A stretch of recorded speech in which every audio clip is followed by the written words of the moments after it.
guys, tamu dari Malaysia sedang menikmati dolphin hunting guys di Pulau West Sabang bersama tim tour and travel.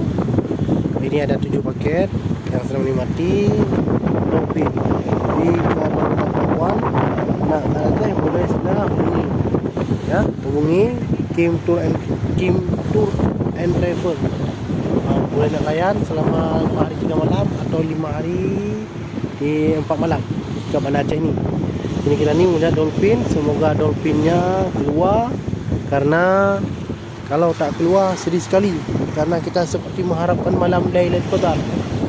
Kalau ada enggak susah sangat dolphin keluar, karena dolphin ini dia bukan dolphin dipelihara dia. Dolphin ini dia dolphin yang liar dia. Ini kami sedang mencari dolphin, di mana dolphinnya ini dia berenang. Dia lompat, tidak menentu. Ini dari petang pun kadang-kadang musafir 10 kali. Ini yang ke-12 kali yang membawa tamu dolphin. Semoga yang ini mendapatkan melihat bagaimana dolphin